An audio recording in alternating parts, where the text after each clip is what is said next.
What's up, guys? Welcome back. It's been a long time since I made a video regarding my car or the channel, really.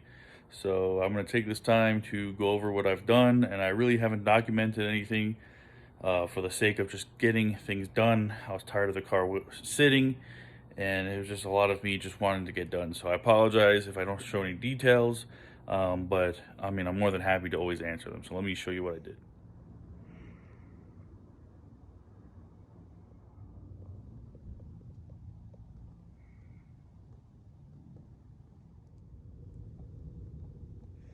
All right, so first things first, I didn't explain any of this since the last installation video, but the car is now running and driving. Everything's working pretty much as good as it can. I know I said I was gonna go to a fabricator, but I was quoted $1,700 to do the downpipe, do the intercooler pipes, and I don't know. I mean, I know the work would have came out really good, but that's a lot of money to be spending all at once. So what I ended up doing was making my own intercooler pipes, which I'll show you exactly how I did those. And downpipe, I just went to an exhaust shop and I got these two angles done, the 90 and then this 45. I took it there and watched them pretty much do the rest. So that's perfect the way it is. And then I put some header wrap on it. And as you can see, we have an O2 bung, and I'll go into that a little bit later once I go on the inside. But well, let's show you what I did. Okay, so I got the 90 welded here, and the fact that I don't have a mechanical fan, which makes for this really clean 90-degree pipe that I have here. It's a 45, which gave a good angle to this 90 straight down. There's another 90. Let me bring it down here. And then there's a 90 off of the intercooler, another 90 or a 45 here. And it's what, one, two, three couplers, I think, in this entire setup. So this side is probably as good as it would have got if, somebody had welded it up or not, because you still have to be able to remove things, so it can't just be one piece. This side, I'm not super happy with, just based on how many couplers and T-bolt clamps and all that stuff there is, but this is the original pipe that I had put on after I did the radiator setup, going down to the tile blow-off valve, which is an adapter piece. So it's a piece like this with the adapter, and that's in the middle, to another 90 that goes this way, and then like another 90. So it's this here. Some point in this video, or today at least, I will be doing a boost leak test just for peace of mind. I don't have any strong suspicions that there is a boost leak, but it doesn't hurt to figure that out. So that'll just be removing this. I bought a cap off of Home Depot, and I'll do that. But let me show you what I did on the inside as far as the gauge goes. All right, so we now have an AEM wideband gauge to pair along with our water temp gauge and our transmission temperature gauge. And I'm sure many of you have seen it, but it's a digital readout. Bluetooth connect. And that's about it. All the Japanese sounds and everything. But I do have a AEM True Boost that'll go, this is kind of in the way, so I think it's just gonna go right here to go with my JDM gauge look, which, many JDM cars I've seen have it on the dash. That's not something I typically like to do, but I don't know, kind of going with the look I have, that's what I would like to do. So that'll be the next thing with a boost gauge and controller, because it's built into both. I was going to do it today, but honestly, I just feel like doing the boost leak test. Oh yeah. So off of the boost controller, since there's none set up right now, it's a 10 PSI spring. So my guess right now is that the car's making 9 to 10 PSI of boost. We'll confirm that with the boost gauge, but the car still drives super great, and it pulls pretty good just off of 10 PSI.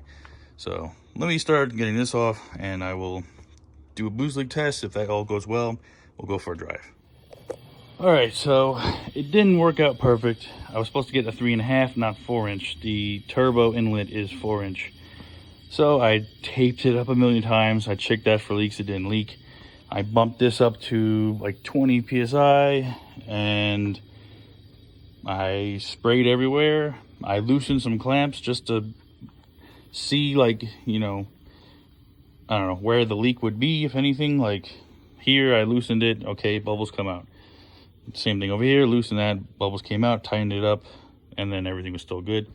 You know, my fear was that it was going to leak here where the blow-up valve has the adapter and it's T-bolt clamped up, not T-bolt, I can't even think, but it has a clamp here. That didn't leak. None of the weird bends down here didn't leak. Intercooler, everything didn't leak. So I want to say it's safe to say that the system is sealed. So I'm going to put this back together. I don't feel like driving it right now, but I will drive it at some point and put it in this video.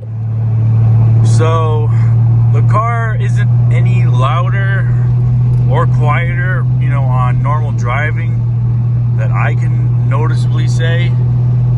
A lot of people say that, you know, putting a big turbo is like putting a big muffler on the engine, quiets things down, but once it spools, it is much louder, obviously because of the big turbo and the external wastegate. So once I get some heat into the motor, I'll do a pull, that way you guys can hear.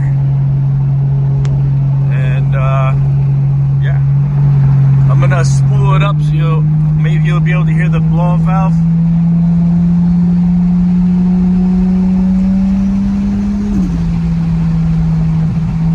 Maybe not.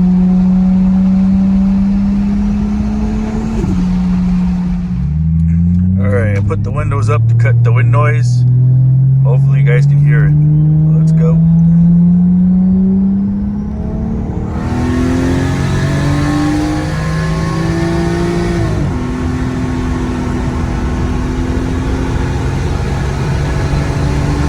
This thing's moving. I didn't like the closed window clip, so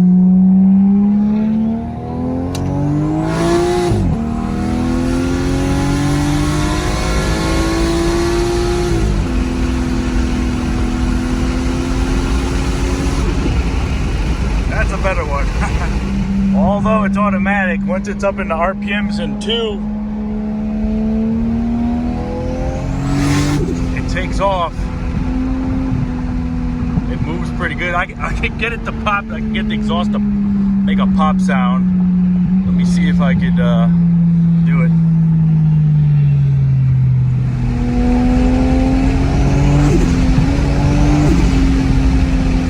This thing is a great sounding car. It really is. One day is got to be top 10 best sounding cars. Well, I finally drove it. I finally made a video.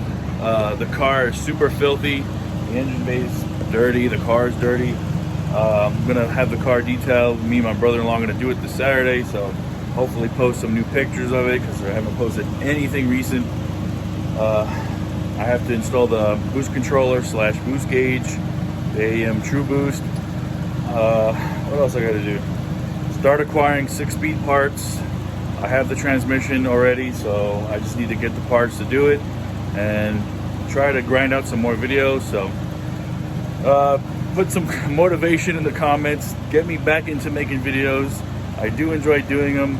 I've just been kind of lazy, so hit that like button, put a comment, subscribe if you're new. Check me out on Instagram, JZChris92. Till later. Till later.